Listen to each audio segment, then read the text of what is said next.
Halo Sobat Spoiler, bagaimana kabarnya? Tentunya Millers doakan baik-baik saja. Jumpa lagi di channel Sektor Spoiler.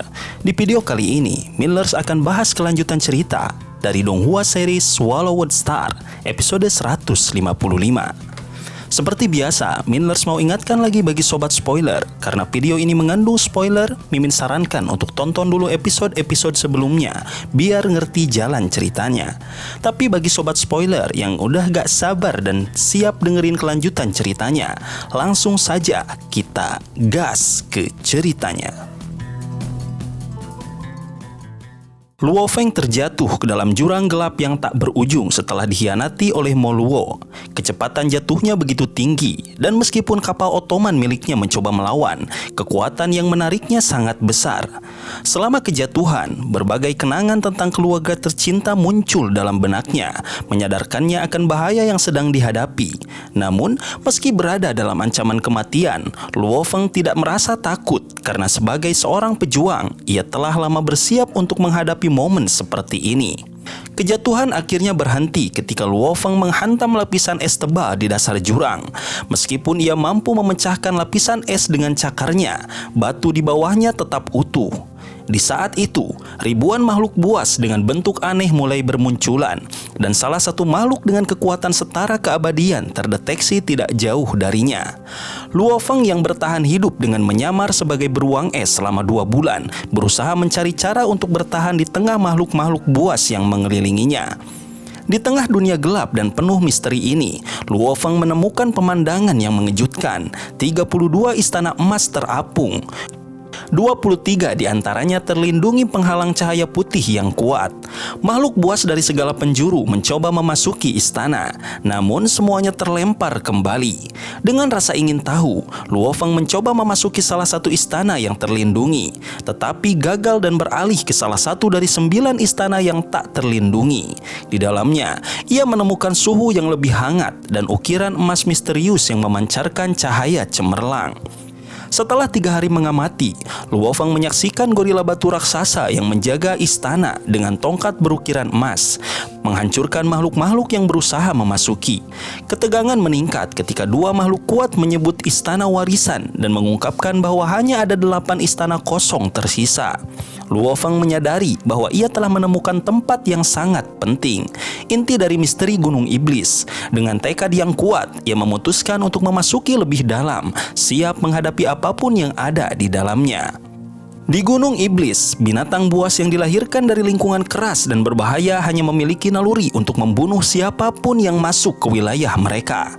Ketika Luo Feng tiba di alun-alun, mereka segera menyerangnya. Namun, dengan kecepatan luar biasa dan dilindungi oleh kekuatan domain, Luo Feng berhasil melesat menuju pintu masuk istana, dikejar oleh binatang buas yang marah. Di sana, sebuah gorila batu raksasa berdiri berjaga, menghancurkan binatang-binatang yang mendekat. Sementara Luo Feng berhasil masuk ke dalam istana yang megah. Setibanya di dalam istana, Luo Feng menemukan kabut hitam misterius dan sebuah batu hitam melayang yang mengungkapkan bahwa ia adalah individu ke-157.672 yang memasuki warisan catatan setan. Warisan ini hanya bisa diakses oleh makhluk hidup dengan jiwa dan mengharuskan mereka menyelesaikan tantangan besar untuk menjadi jenderal catatan setan.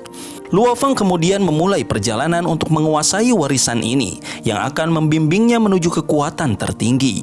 Selama berlatih di dalam warisan tersebut, Luo Feng merasakan perubahan luar biasa pada dirinya. Setiap langkahnya di tangga batu hitam membuka teknik dan pengetahuan baru, mendorongnya untuk mengendalikan energi roh dengan kekuatan penuh.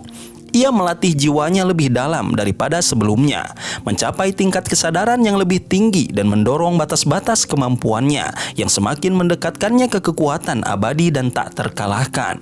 Sementara itu, di luar gunung catatan iblis, Po Yu, seorang wanita cantik dari Sekte 1000 Bintang, merencanakan tindakan balasan setelah gagal membunuh Luo Feng. Ia yakin bahwa Luo Feng sudah mati atau berubah menjadi zombie. Namun, Luo Feng terus berlatih dan semakin mendekati puncak kekuatannya, sementara ancaman baru menantinya di luar. Po Yu duduk di tahtanya, menyaksikan 3 tubuh yang terlindungi kekuatan keabadian hancur menjadi debu. Tiba-tiba, seorang pemuda tampan mengenakan zirah ungu muncul dan berlutut memohon bantuan untuk menyelamatkan planet asalnya, Mocha, yang terancam kehancuran oleh Kaisar Kabut. Kaisar Kabut, penguasa abadi, ingin memaksa planet Mocha bergabung dengan negara dewa, yang berarti kehancuran total bagi planet tersebut. Po Yu terkejut namun tak dapat berbuat banyak karena kemarahan Kaisar Kabut sudah terlalu dalam dan usahanya untuk menghubungi kenalan di alam semesta virtual pun gagal. Dengan suara dingin, Po Yu memberitahu muridnya bahwa tak ada yang bisa dilakukan untuk menyelamatkan planet Mocha, sebuah keputusan yang membuat muridnya merasa penuh penyesalan. Sementara itu, di negara dewa, planet Mocha dihancurkan oleh badai petir dan hujan es. Ratusan ribu penghuninya berlutut memohon pengampunan. Namun, Kaisar Kabut tetap mengabaikan mereka, semakin memperburuk nasib planet tersebut. Di tempat lain, Luo Feng sedang menjalani pelatihan intensif di Gunung Catatan Iblis. Ia merasakan peningkatan kekuatan yang signifikan setelah berhasil mengambil slot pewarisan. Namun, keberhasilannya ini memicu kemarahan Kaisar Kabut yang menganggap Luo Feng telah mengambil kesempatan berharga, semakin memperburuk kehancuran yang tengah menimpa planet Mocha. Luo Feng terus berlatih di dalam istana warisan, mempelajari teknik nada iblis tertinggi untuk meningkatkan kendali atas energi roh. Dengan kemampuan baru ini, ia dapat mengendalikan energi roh jauh lebih cepat, memberikan keunggulan besar dalam kekuatan dan kemampuan bertarung. Di sisi lain, Kaisar Truyan cemas karena kehilangan kabar tentang muridnya Luo Feng, bertanya kepada Mo Luo tentang kejadian setahun lalu. Mo Luo menjelaskan bahwa setelah bekerja sama mengalahkan binatang buas di gunung, Luo Feng tiba-tiba menyerangnya, meninggalkannya terluka parah. Kaisar Truyan merasa curiga setelah mendengar cerita Mo Luo mengenai Luo Feng. Meskipun Mo Luo mengklaim bahwa informasi tersebut hanya berdasarkan pertanyaan gurunya, Kaisar Truyan merasa ada sesuatu yang tidak beres dan memilih untuk mengusir Mo Luo dan temannya tanpa bertanya lebih lanjut. Namun, pikirannya tetap tertuju pada muridnya, Luo Feng, yang sedang menjalani pelatihan berat di Gunung Catatan Iblis. Selama 3 tahun berlatih di Gunung Iblis, Luo Feng merasakan perkembangan luar biasa dalam dirinya, menguasai teknik-teknik canggih. Namun ia mulai merasakan batasan jiwa yang menghambatnya untuk berkembang lebih jauh. Ia sadar bahwa untuk melanjutkan perjalanannya, ia harus mengatasi batasan tersebut dan menemukan cara untuk meningkatkan kemampuannya lebih jauh lagi. Sementara itu, Mo Luo merayakan pencapaiannya setelah berhasil mengumpulkan 10.000 tag hitam di gua es bawah tanah, sebuah pencapaian besar baginya. Meskipun ia tidak tahu apa hadiah yang akan diterimanya, ia merasa bangga dan siap menghadapi tantangan besar berikutnya. Meskipun perasaan cemas juga mulai muncul terkait apa yang akan datang. Di Gunung Iblis, Luo Feng terus melangkah meskipun mengalami tekanan luar biasa saat ia mencapai tingkat 1238 dalam perjalanan menerima warisan catatan iblis. Tubuh dan jiwanya hampir hancur karena tekanan yang ditimbulkan oleh catatan iblis. Namun, setelah keluar dari ancaman tersebut, ia menyadari bahwa warisan ini hanya bisa diambil oleh makhluk dengan jiwa kuat dan tekad tak tergoyahkan. Kejutan besar terjadi ketika tubuh Mosa Luo Feng muncul tanpa inti yang ternyata kebal terhadap serangan jiwa, memberi harapan baru bagi Luo Feng untuk mengatasi tantangan tersebut. Luo Feng berhasil mencapai tingkat terakhir dari bagian pertama tangga ruang angkasa, level 3333, dan menemukan sebuah kuil besar dengan pintu emas terbuka lebar. Setelah memasuki kuil, ia disambut kabut tebal dan tablet batu yang mengungkapkan bahwa ia adalah pewaris ke-61.201 yang berhak menerima gelar pemula dan hadiah pemula. Namun, sebelum bisa menikmati hadiah tersebut, suara misterius menjelaskan bahwa untuk mencapai kuil ini, seseorang harus melewati 3.333 tingkat atau menahan catatan iblis, dan Luo Feng berhasil melakukannya. 2 bola energi muncul di depan Luo Feng, 1 emas dan 1 abu-abu. Bola energi abu-abu meledak dan mengungkapkan papan Luo Fuliu. senjata terbang langka. Sementara bola emas mengungkapkan kristal berbentuk buah tembus pandang yang mengelilinginya dengan energi emas. Babata menjelaskan bahwa buah emas itu mengubah jiwa pemiliknya, menjadikannya lebih kuat untuk menerima warisan dari makhluk hebat pembuat kuil. Luo Feng memutuskan untuk mengambil keduanya dan menyimpannya di cincin luar angkasanya. Setelah mengkonsumsi buah emas tersebut, jiwa Luo Feng berkembang pesat, memberinya kemampuan luar biasa dan menghilangkan rasa sakit serta kelelahan. Dengan perubahan besar dalam dirinya, ia merasa lebih siap untuk menerima warisan selanjutnya. Selain itu, ia juga melatih papan Luo Fuliu dengan menyatukannya dengan tubuhnya, meningkatkan kekuatannya secara signifikan setelah mengkonsumsi buah jiwa emas yang mengubah warna jiwanya menjadi campuran merah darah dan emas. Setelah bertahun-tahun berlatih, Luo Feng pulang ke Gunung Yuxiang dan mendengar rumor tentang kematiannya yang tersebar. Ia menghubungi keluarganya dan teman-temannya, termasuk Pangeran Mankau Wuka dan Rong Jun, yang senang mendengar kabar baik tersebut. Meskipun merasa marah atas informasi salah yang disebarkan oleh Mo Luo, Luo Feng tetap fokus pada persiapannya untuk tantangan besar di pertempuran kualifikasi tingkat semesta dengan kekuatan baru yang didapatkan dari warisan dan pelatihannya. Luo Feng berada di kedalaman wilayah awal absolut di tingkat 1916 tangga Gunung Iblis, melatih jiwanya dengan serius menjelang pertarungan kualifikasi yang sangat penting. Setelah 2 tahun latihan, ia berhasil menyatukan papan Luo Fuliu dengan tubuhnya dan melanjutkan warisan yang sedang diterimanya dengan kesadaran 90% terhubung ke alam semesta virtual. Di sana, ia bertemu dengan 7 peserta lainnya, termasuk teman-temannya seperti Wuka, Jiang Mo, dan Rong Jun, yang berbicara tentang kemungkinan eliminasi dalam pertarungan nanti. Luo Feng, meskipun tenang, tahu bahwa tujuannya adalah mencapai wilayah asal, meskipun tantangan besar menantinya. Para peserta menyadari bahwa para senior yang telah melewati jembatan surgawi tingkat 6 memiliki kekuatan luar biasa. Namun, Luo Feng tetap rendah hati, menjadi satu-satunya harapan mereka untuk memberikan perlawanan. Setelah suara gemuruh yang menandakan dimulainya pertarungan, mereka terbang menuju langit untuk menghadapi 5 senior terkuat, termasuk Ke Luofu, yang merupakan lawan paling tangguh di antara mereka. Pertarungan kualifikasi dimulai dengan 38 peserta yang bertarung dalam format 1 lawan 1, dengan pemenangnya mendapatkan 1 poin. 3 peserta dengan poin tertinggi berhak menantang senior di wilayah primal. Seorang pria berpenampilan dekaden dengan rambut kuning yang berantakan dan 4 telinga merasa yakin tidak akan terancam oleh lawan-lawan seperti Sajin, Ninan, atau bahkan Luo Feng. Ia memandang serius tantangan berikutnya dengan ambisi besar untuk mengejutkan semua orang dengan kekuatan penuhnya. Yu Feng, yang mengenakan jubah hitam, juga merasa percaya diri dan yakin bisa mengalahkan lawan-lawannya. Namun perhatian utamanya tertuju pada Ke Luofu, manusia serigala terlatih yang dianggap sebagai ancaman besar. Luo Feng kemudian mengetahui bahwa ia akan bertarung melawan Moska, seorang pejuang tangguh yang mengenakan baju besi perak. Pertarungan dimulai dengan 38 peserta yang terlibat dalam 19 pertempuran sengit di lokasi yang jauh dari peradaban manusia. Mo Luo, yang sebelumnya mengira Luo Feng telah mati, kini terkejut mengetahui bahwa ia masih hidup dan sedang bertarung. Moska yang sangat terlatih siap memberikan tantangan berat kepada Luo Feng dalam pertempuran yang penuh risiko di planet yang penuh tantangan. Moska yang penuh amarah setelah merasa dihina oleh Luo Feng melancarkan serangan hebat menggunakan pedangnya. Meskipun berada di bawah gravitasi bintang Katai putih yang kuat, Moska bergerak dengan kecepatan luar biasa. Namun, Luo Feng tetap tenang dan dengan cermat mengamati gerakan Moska.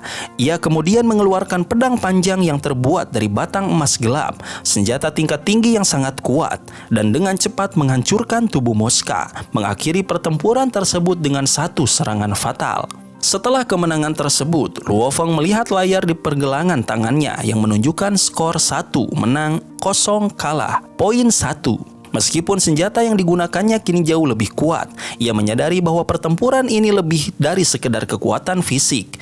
Ini adalah tentang meraih kesempatan untuk naik ke posisi yang lebih tinggi di perusahaan alam semesta yang penuh dengan sumber daya besar dan peluang tak terbatas. Namun, kemenangan tersebut tidak membuat Luo Feng lengah. Ia melihat dengan cermat pertempuran lainnya dan menyadari betapa kuatnya lawan-lawan seperti Ke Luofu.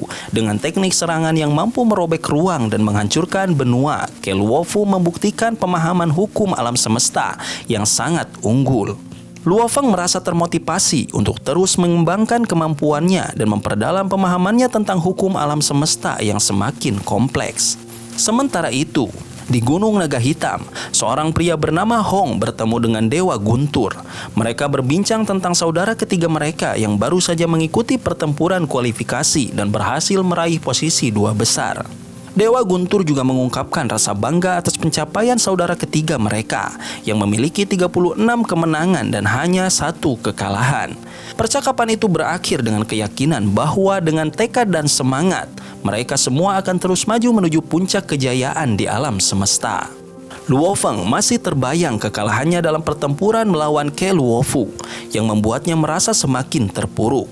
Meskipun tekadnya untuk memasuki wilayah primal tetap ada, kenyataannya sangat berbeda. Kekalahan itu membuka matanya tentang perbedaan kekuatan dengan lawannya, dan meskipun menikmati teh lezat, kekecewaannya tetap menghantui.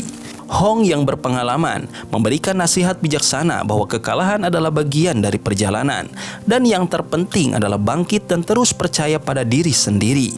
Mendengar kata-kata Hong, Luo Feng merasa terinspirasi dan menyadari bahwa perjalanan yang harus dijalani masih panjang. Ia harus fokus pada pengembangan dirinya sendiri, bukan membandingkan diri dengan orang lain. Dengan tekad baru, ia melanjutkan latihan untuk memperdalam warisannya dan bersiap menghadapi tantangan lebih besar.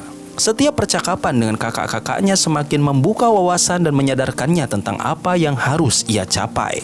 Keesokan harinya, pertempuran wilayah primal dimulai, dan Luo Feng menyaksikan pertandingan antara jenius-jenius di wilayah tersebut.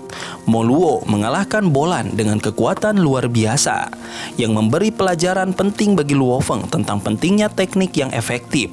Meskipun tantangan semakin besar, terutama menghadapi Ke Luofu yang jauh lebih kuat, Luo Feng bertekad untuk tidak membiarkan kesempatan berlalu begitu saja dan yakin bahwa hanya yang paling kuat yang akan bertahan.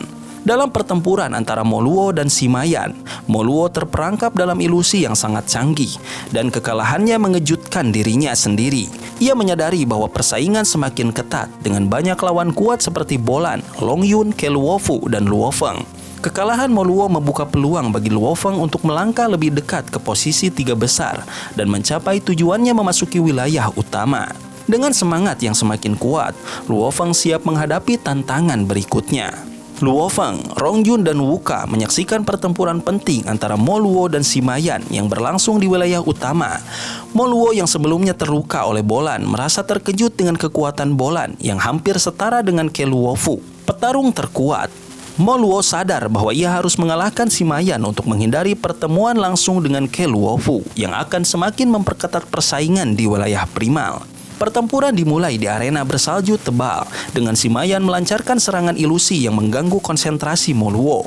Meskipun Mo Luo berusaha menyerang dengan kekuatan fisiknya, Simayan menggunakan taktik ilusi dan menjaga jarak untuk mengelabui lawannya. Mo Luo berusaha mencari Simayan yang asli, tetapi serangan fatal terjadi ketika Simayan memanfaatkan tubuh aslinya untuk menyerang secara tiba-tiba, membuat Mo Luo terjebak dan kalah. Kekalahan Mo Luo sangat mengguncang dirinya, menyadarkannya bahwa persaingan untuk 1 slot terakhir di wilayah primal semakin ketat. Dengan banyak pesaing kuat, Luo Feng dan teman-temannya menyaksikan kekalahan Mo Luo dan merasa semakin yakin bahwa mereka memiliki peluang untuk masuk 3 besar. Luo Feng merasa semakin bersemangat untuk mengalahkan pesaing-pesaingnya dan meraih posisi teratas dalam turnamen. Beberapa waktu kemudian, Luo Feng tiba di Bayan Villa, sebuah restoran mewah, dan bertemu dengan beberapa peserta turnamen lainnya, termasuk Ke Luofu, Long Yun, Yu Feng, Bolan, dan Mo Luo. Mereka duduk bersama di meja besar yang hanya dapat dipesan oleh orang-orang dari kalangan atas. Atmosfer awalnya tegang, dengan Luo Feng yang memberikan tanggapan dingin kepada Mo Luo yang mencoba menghidupkan suasana. Ketegangan memuncak ketika Mo Luo mengajak bersulang dan mengungkit masa lalu mereka. Luo Feng menolak dengan tegas yang membuat Mo Luo marah dan menuduhnya sebagai pengkhianat. Tak tahan dengan tuduhan tersebut, Luo Feng menyerang Mo Luo dengan amarah yang tak terkendali, mematahkan tubuh dan menghancurkan wajah Mo Luo dengan pukulan keras. Suasana di ruang itu berubah tegang dengan semua yang hadir terdiam menyaksikan perkelahian yang terjadi. Luo Feng yang menyimpan amarah mendalam sejak Mo Luo menikamnya di Gunung Catatan Iblis dan memutarbalikkan cerita, akhirnya melampiaskan kemarahannya. Setiap pukulan yang dilayangkan ke tubuh Mo Luo penuh dengan emosi yang meledak-ledak, memberi Luo Feng kelegaan setelah lama menahan dendam. Mo Luo yang tubuhnya hancur akibat serangan brutal itu akhirnya menyerah dan memilih keluar dari jaringan alam semesta virtual. Setelah pukulan terakhir Luo Feng menghancurkan batu, suasana menjadi hening. Ke Luo Fu, Yu Feng, Bolan, dan Long Yun terdiam, terkejut menyaksikan peristiwa itu. Pria botak yang hadir di tempat itu hanya menggelengkan kepala, menyadari bahwa meskipun perkelahian semacam itu tak melukai fisik secara nyata, tindakan Luo Feng masih menunjukkan kurangnya pengendalian diri, terutama di hadapan seorang abadi seperti dirinya. Meskipun merasa puas, Luo Feng dengan senyum puas mengakui tindakannya dan meminta maaf atas kekasarannya.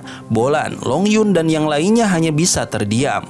Sementara Luo Feng menjelaskan bahwa ia hanya melampiaskan kemarahannya karena merasa Mo Luo sangat licik. Sementara itu, Mo Luo meskipun tidak terluka fisik, merasa dihina dan dipermalukan setelah kekalahan tersebut. Merasa lebih sakit karena rasa malu yang diterimanya. Hari berikutnya, pertarungan resmi dimulai dengan Luo Feng melawan Bolan. Mo Luo yang menyaksikan pertarungan itu berharap Bolan bisa mengalahkan Luo Feng. Namun, pertarungan berlangsung sengit dengan keduanya menunjukkan kemampuan luar biasa. Meski Bolan melawan dengan teknik luar biasa, Luo Feng akhirnya menang. Meski dengan rasa terkejut atas peningkatan kekuatan Bolan, Mo Luo meski mengakui kekuatan Luo Feng, tetap yakin bisa mengalahkannya dalam pertandingan berikutnya dan bertekad memberi pelajaran pada Luo Feng. Sobat spoiler, itulah spoiler dari Donghua series Swallowed Star episode 155. Tentunya spoiler ini tidak akan sama persis dengan episode sesungguhnya. Maka dari itu, jika ada kesalahan dalam kata ataupun istilah, serta kekurangan atau kelebihan durasi, harap dimaklumi.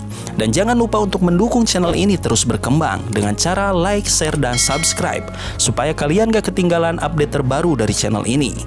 Terima kasih banyak udah nonton sampai akhir Sobat Spoiler. Kritik dan saran positifnya silahkan di komentar. Sampai ketemu di video berikutnya. Tetap semangat dan sampai jumpa.